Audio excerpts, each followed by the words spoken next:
This is the FlipNerd.com Expert Real Estate Investing Show, the show for real estate investors, whether you're a veteran or brand new. I'm your host, Mike Hambright, and each week I bring you a new expert guest that will share their knowledge and lessons with you.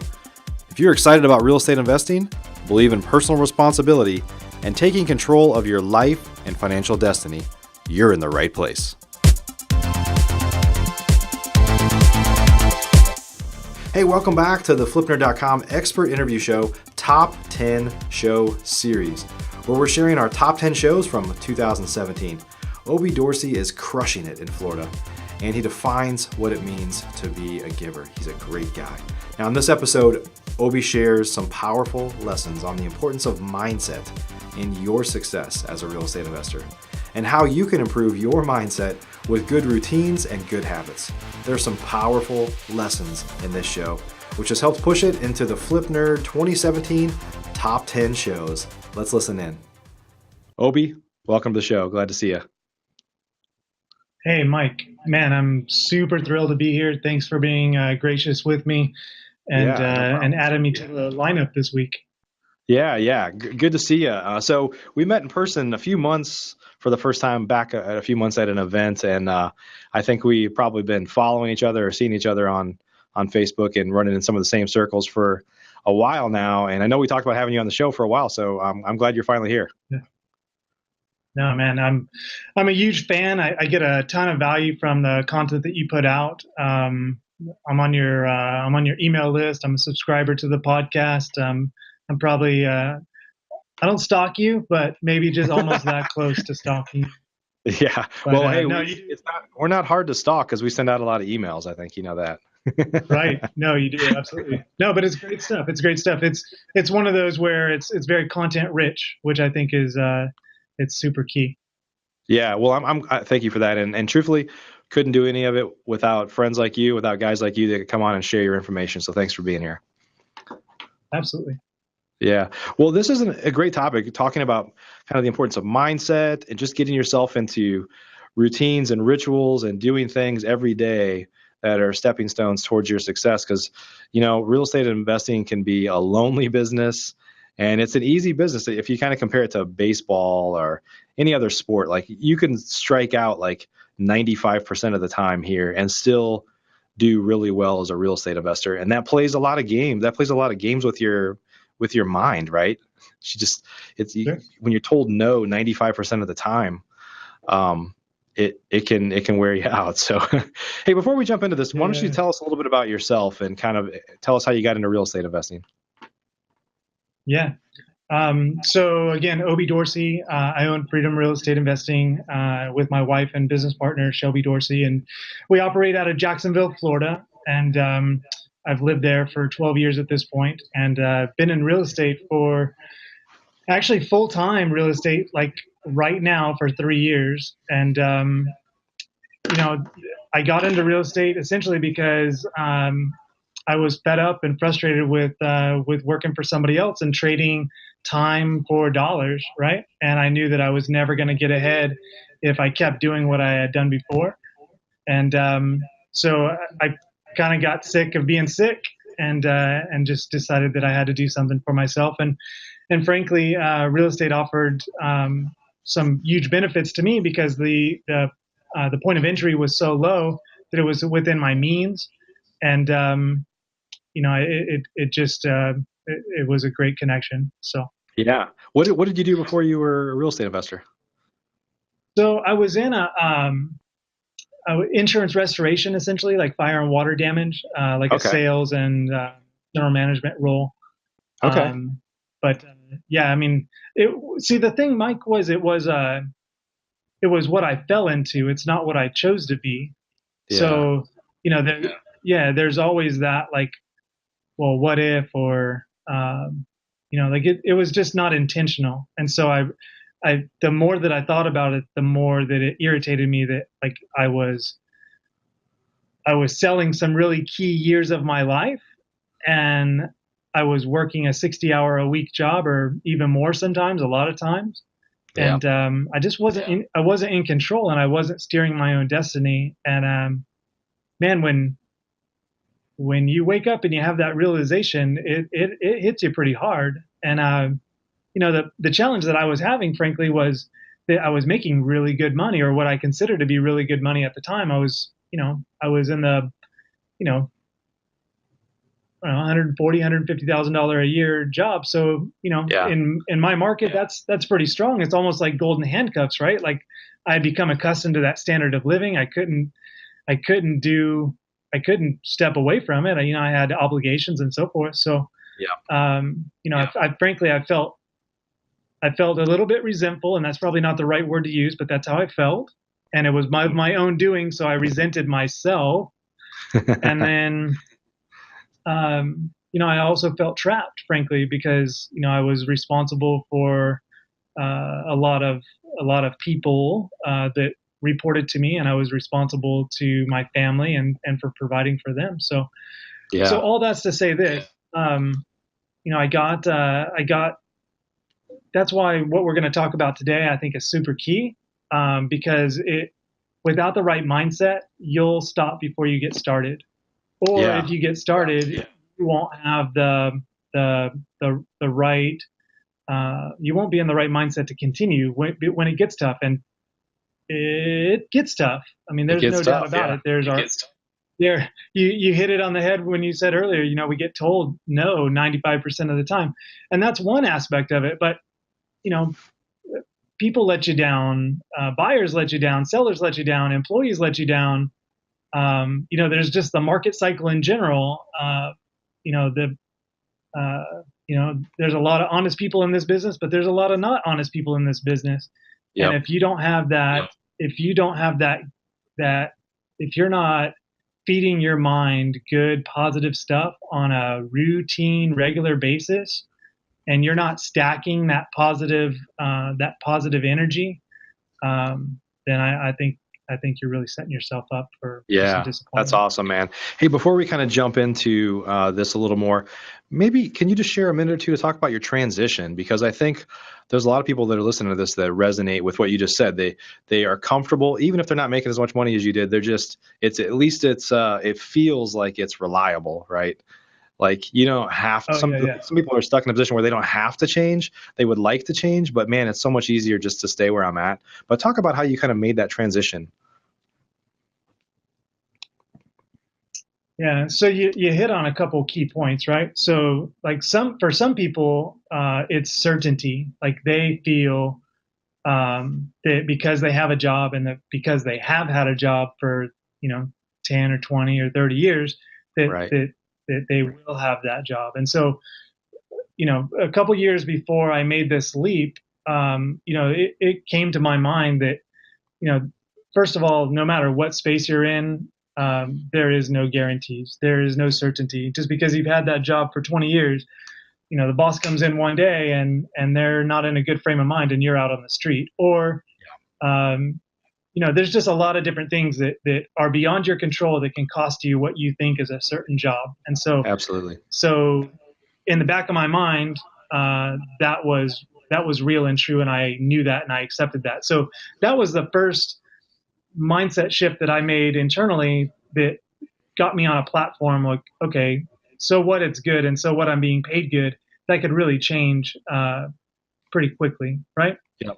And so the next key thing for me was, from a mindset standpoint, is it was kind of I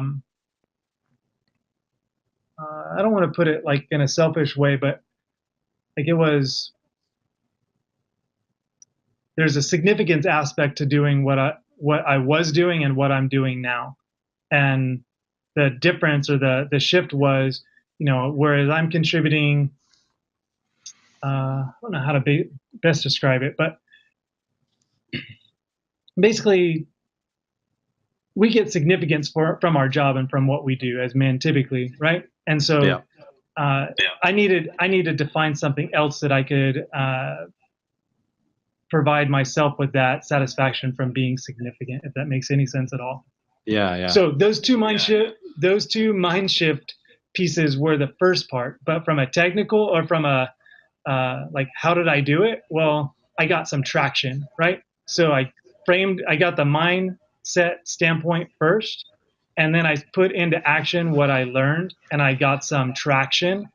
And when I was able to see some success, and I was able to show my spouse some success, and when I was able to get a little bit of like, I went for about 6 months before I went full time doing deals on the side.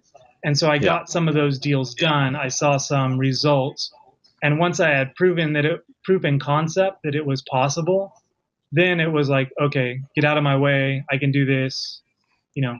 So mindset, then action, then results, and then jump. Yeah. Awesome. That's great. Are you looking to change your life through real estate investing? If you're interested in either getting started or taking your business to the next level, please check out FlipNerd's private program at theinvestormachine.com. This is the most robust real estate investor coaching, networking, and mastermind on the planet, and designed for your success. If you're ready to roll up your sleeves, ready to take personal responsibility for your own success, and ready to dive into a world-class instructional coaching program that provides you step-by-step instruction to help you achieve financial freedom, then you should apply today. Spaces are limited, and candidates are only considered after an application and interview process. Think you might be a fit? Learn more today at theinvestormachine.com. Okay, get out of my way. I can do this, you know. So mindset, then action, then results, and then jump. Yeah. Awesome. That's great. So let's talk a little more about mindset. So how do you want to share from your experience how, because what I hope that we talk about today is that people that are listening to this can take action from what you share with them today to learn how to improve their mindset. And this is all aimed for those of you that are listening to help you be successful in real estate investing, or truthfully anything that you want to do. I suspect you're interested in real estate investing, which is why you're listening right now. But make it action oriented if you can. Like help people walk away from this show today and know, like, here's what I'm going to do next. Here's how I can improve my situation based on what's between my ears, right? So go ahead and get us started. Sure. So I know that we've got people on the line that are like super experienced investors that are crushing it, and I also know that we probably have some newer folks and probably some people in the middle, right? Yep. So no matter where you're at, I think like your overarching attitude, at least for me, is kind of like a go-giver attitude. So I don't look to see like how I can pull value from other people. I look to see how I can give first, and once I've given, then I get. And if I do that with a sincere, I don't know, like a sincere, true heart, then that makes that giving mindset genuine. And I found that what I put out comes back to me. And so that's something that, and when I say giving mindset, I just mean like, how can you give value to any interaction that you're having with somebody?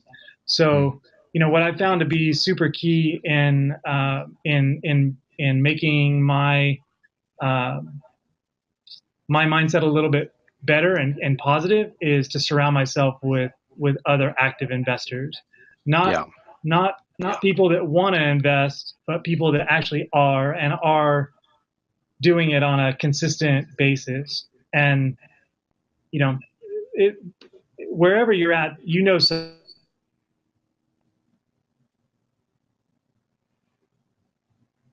for anything. And if you do that consistently enough and they're a good person that you actually want to be around, it'll come back to you. But in the process, you just get to connect with other active people that are actually doing stuff, and action begets action. And so it's just a big, it's just a big cycle, right? So that's just been my experience. Yeah.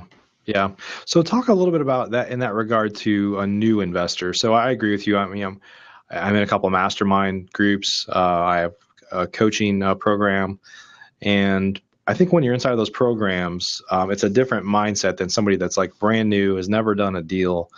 And the people that they might want to surround themselves with aren't willing to be part of that circle yet in some instances. So talk about when you're brand new, certainly, at least a lot of people believe this when they're brand new, that they don't really know what they could give to somebody or how they could add benefit to somebody or add value to somebody that seemingly has a lot more experience of what they want. So maybe share that for people that are like brand new that want to get started and they just don't see like, what could I do to add value to somebody else? I think the biggest thing is to show that you're genuine and to ask good questions.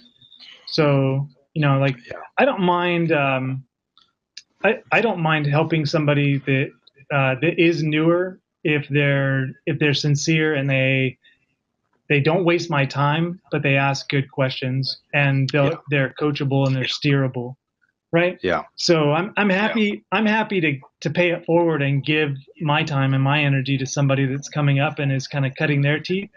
If whatever their interaction with me is either encouraging to me, which I love encouragement, even from someone that's not as experienced, right? So I'll take that. Yeah.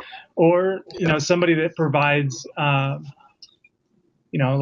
hey, I've got this opportunity. What do you think of it? Well, at least that person's bringing a deal to me, right? So like that deal might be a deal that I can make money on. Like I'm going to listen and I'm going to pay attention to that person. So even if it's not a great deal, even they're trying, right? So I got to respect that they're trying. And if they don't do it in a pushy, needy way, then there's value to me in them trying. And so I would say, it could be an article like I'm talking about now, an encouraging article. Hey, did you see this? Like then I've done that to mentors of mine and befriended them simply because of like, hey man, did you see this? This might relate to what you're doing. It cost me nothing but a text or an email or a Facebook message, but they might be able to do something with it. Or it started a conversation on like I'm not calling that guy asking to pick his brain and take him to lunch. I'm saying like, hey, what'd you think of this? Right. Yeah. So it's a different conversation and it's, I don't know. Yeah, I'm glad you said that because I was just thinking the same thing. Because especially because I put myself out there so much, like, we try to add a lot of value. I mean, we've spent 3.5 years now with FlipNerd trying to add value, but I do get those messages like, hey, can I, they don't necessarily use these exact words, but can I buy you coffee and try to extract everything I can out of you for an hour? Very one-sided, and you're like, well, no, I mean, I can go through Starbucks on my way to the office on my own, right. But yeah, the people that are like, in fact, there's a guy that I'm supposed to talk to tomorrow morning. I've never talked to before, but he kind of applied for our coaching program. He saw that I was going to hire for a position. He's like interested in doing that. He's like, keeps like just finding some way to get involved with me. And I appreciate that hustle because I like people that hustle. I don't know where that'll go, but certainly the people that are like, hey, can I just come extract something from you and don't even appear to have any intention to try to give back or add value to me. It's hard to, we're busy. It's hard to spend time with those people, right? Well, 100%. But yeah. And so like you kind of hit on it there, right? So for instance, like if somebody's interacting, so you're asking for actionable ideas that somebody that doesn't have a lot of knowledge or experience can benefit somebody that's maybe a little bit further along, right? So that's like kind of exactly what you described is really routine. So somebody that would, like if I put something out on Facebook and somebody shared that post and like edified me or someone else or whatever, like there's a tiny bit of value there that it costs that person nothing to do, but like they're giving, right? So I guarantee you, like if you're trying to get somebody's attention and you did something like that, I don't know, 3 or 4 times, chances are like it's going to be more receptive. You're going to be more receptive to that person. So it costs them 0. They made, I don't know. That's just an example. But some other things from a mindset development standpoint that I think are really key are to feed your mind good food, right? So what I mean by that is like be conscious of what you're reading and be conscious of what you're listening to, and be conscious of who you're hanging out with.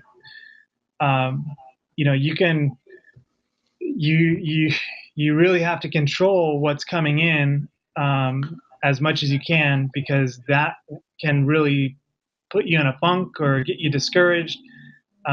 So a perfect example for this, Mike, is I used to be an absolute news junkie. Like I would be, I'd have cable news on all the time. I'd listen to talk radio. I'd be on the internet. Like I was very, very, very conscious of what was going on in the world, right? Yeah. And what's out there. 99. If it bleeds, it leads, right? That's the news motto. Yeah. So you're constantly thinking about like wars and accidents and crooked politicians and whatever, right? But the reality is none of that stuff really affects me on a daily basis. Like aside Right. What are from you the going to do with that weather man, information? aside from the weatherman telling me if it's going to rain, none of that stuff plays in to my daily life at all. And the reality is, like, even if I really wanted to have a big impact on it, like I can't. I mean, that's just the reality, right? Right. So turn that stuff off. It doesn't help you, and it can really put you in a tailspin if you're not careful. So, like, if you turn on CNN Business and the stock market fell 2,000 points, well, you might think that there's no buyers out there for your deals, or you might think that no sellers out there for your deals, or whatever, right? But it's in your head.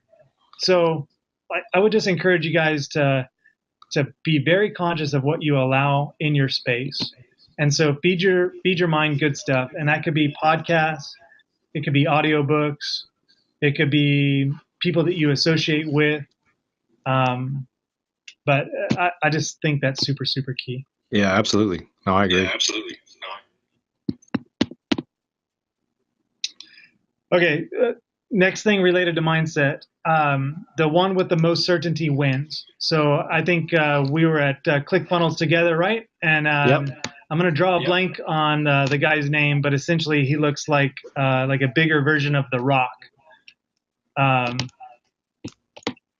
It's on the tip of my tongue. Anyway, his message, and it resonated with me, is the person with the most certainty wins. And I think if you steal your mind and you're confident in what you know and how it applies to what you're doing, that even if you don't have everything just right, if you're certain of it, it goes a long way in convincing others. And so that's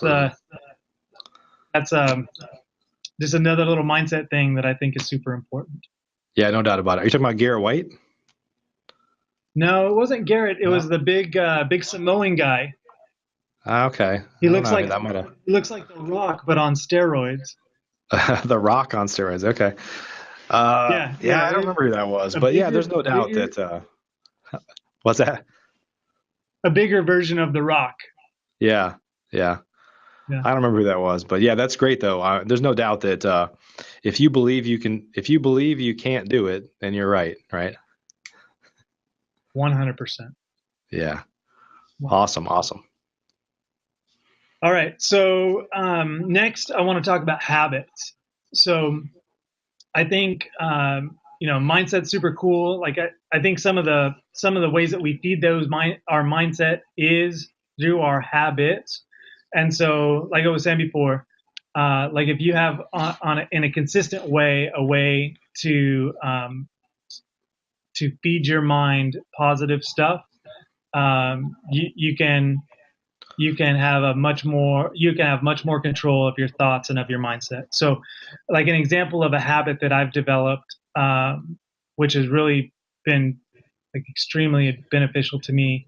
And it's really simple stuff. So don't laugh at me, but I want to share with you just like one thing that I want to share with you, like one thing that I've learned and I've put into practice, and that it's been like it's really been a pretty cool game changer. So a book that I came across it's an audio book, and I'm going to draw a blank on it. It's Hal Elrod. Morning Miracle. Morning Miracle. Thank you.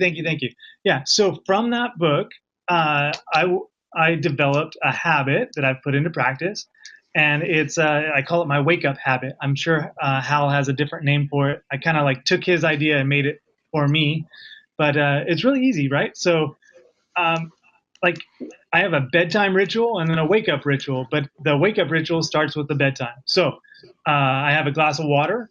I set it next to the bed. Before I go to bed, I program my brain to say, "Hey, I need to wake up at this time, whatever time it is in the morning." And for me, it's 5 o'clock because I found that when I wake up a little bit earlier, I feel better, right? So the bedtime habit is a glass of water, and then I program my brain to wake up at that certain time. And the thought process is, when I wake up, I'm going to feel rested and relaxed, right? So that's how I go to sleep.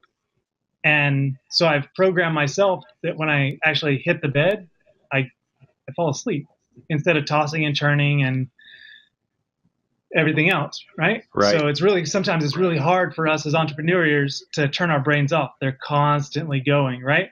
So if I have a bedtime ritual, then I can, or not even, it's a bedtime habit, but if I do that, then I go to sleep easier. And then I wake up easier. When I wake up, I drink that glass of water immediately. It starts your body going. And then I go to my desk where the night before I've laid out my notebook or my journal, and I've laid out my reading material for the morning. And I just kind of go through that morning habit.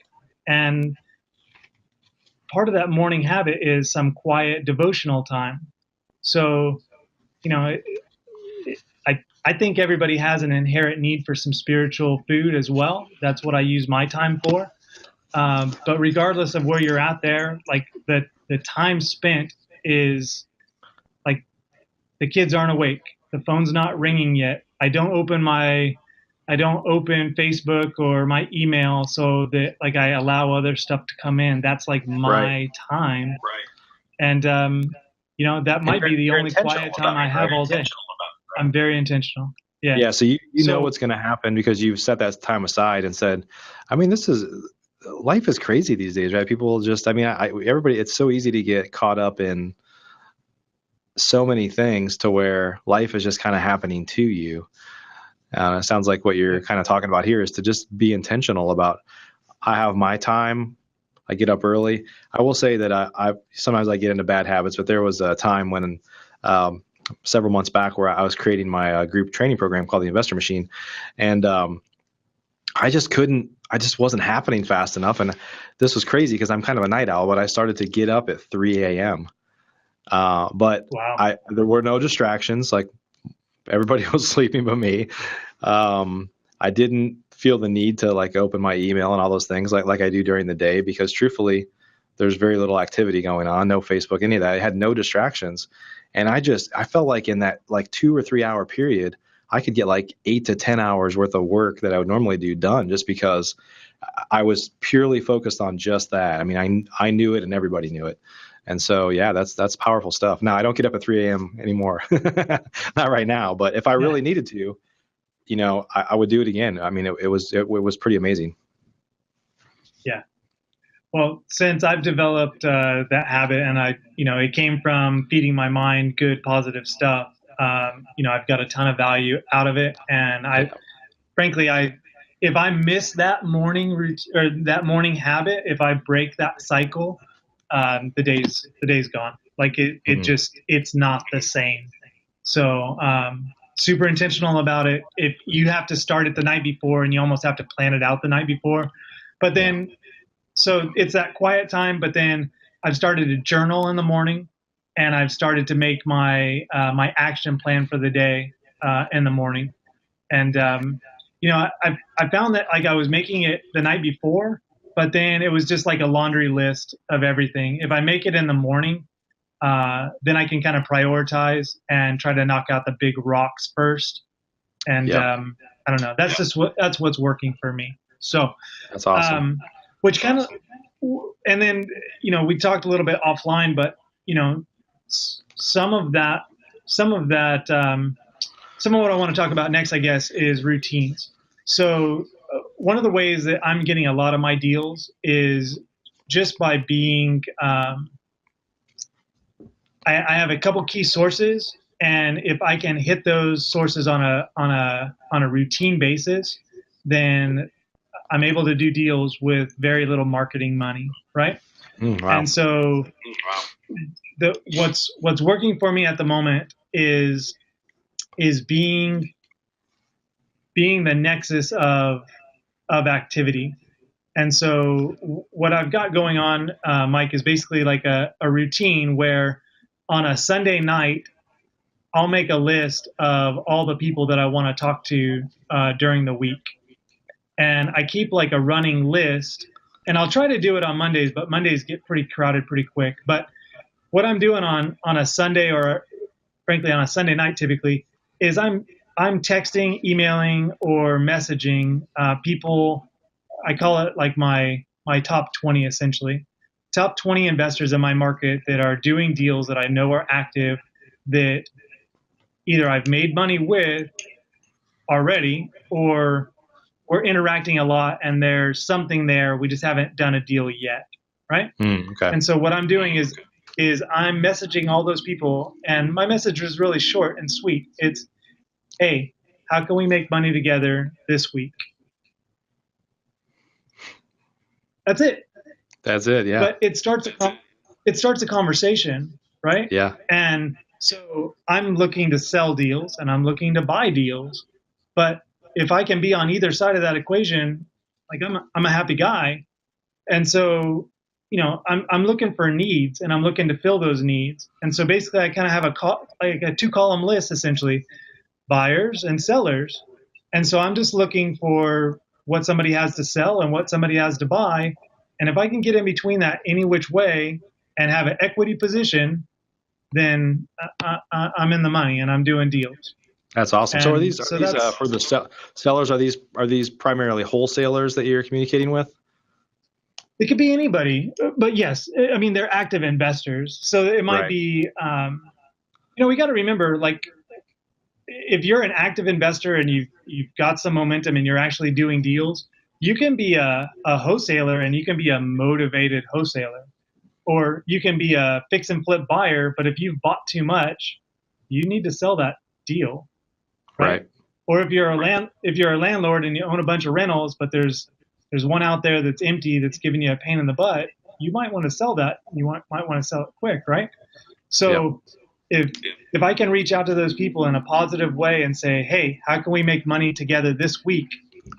I've asked an open-ended question that they want to answer with me being the answer. And so it doesn't cost any money. It just costs a little bit of time, and you're benefiting that person because how can we make money together this week?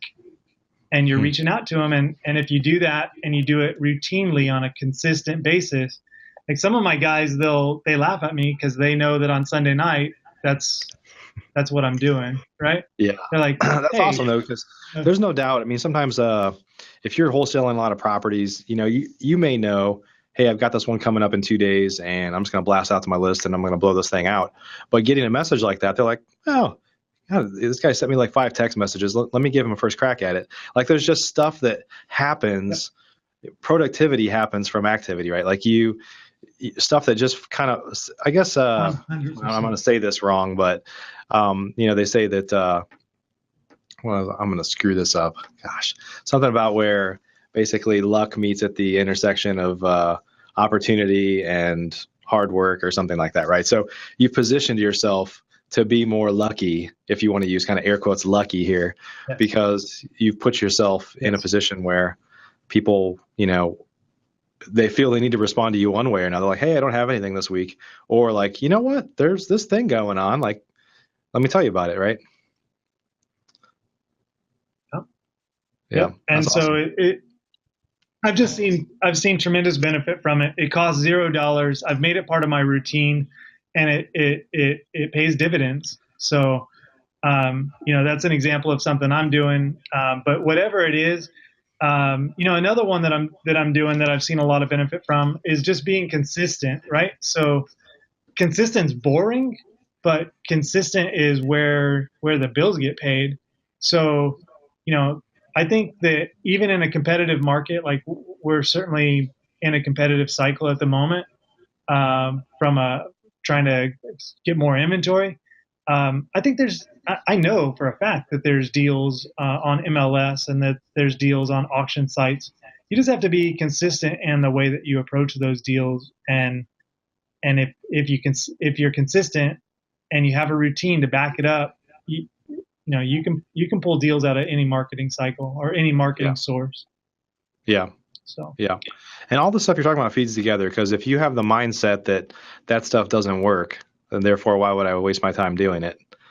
Or if you have the bad habit, we didn't really talk about bad habits, right? A lot of people have bad habits that inhibit both mindset and some of the other things we talked about, right? So you're just like, if in your free time you're always like bellied up at a happy hour somewhere, you're probably not getting to some of the other things that are more of the good habits. Now, I'm all for a good margarita, don't get me wrong, but there you you would admit, right? There's some bad habits that we find ourselves falling into, sitting down in front of the TV to kind of binge watch stuff or whatever, that definitely don't help you in terms of achieving your goals, right?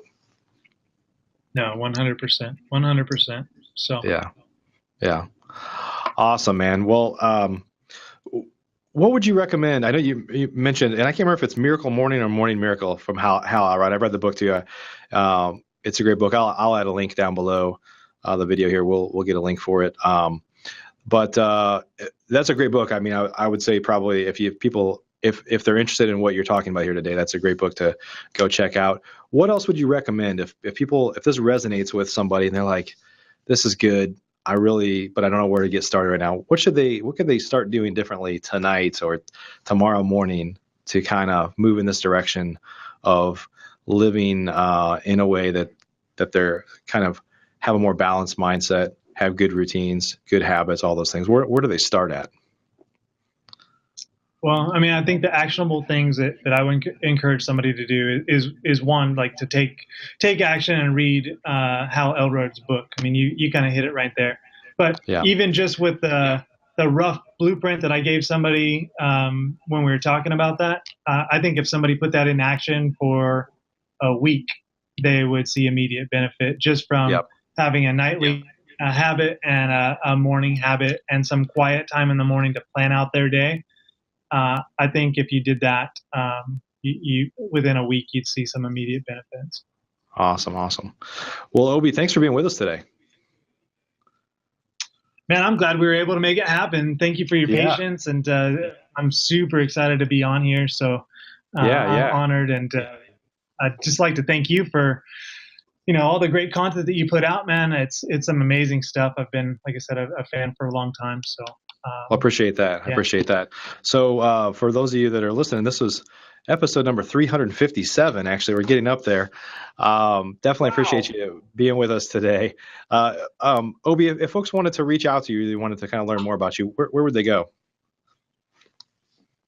Yeah, so find me on Facebook. It's really simple. Just OBI, last name Dorsey, Dorsey.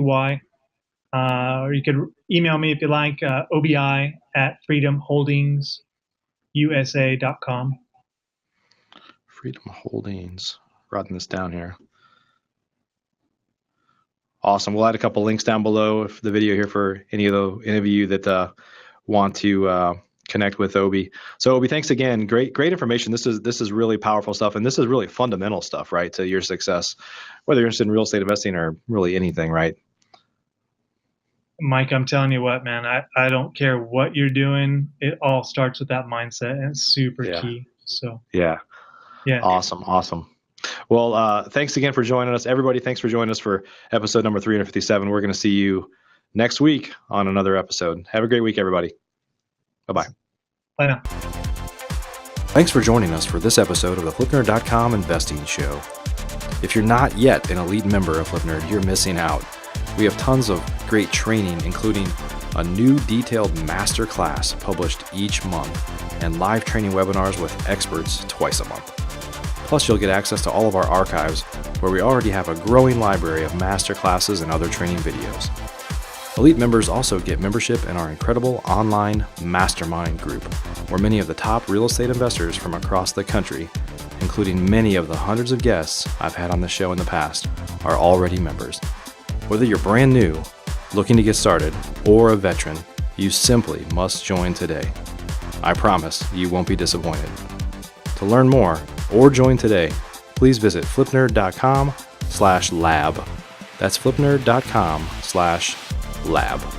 See you on the next show.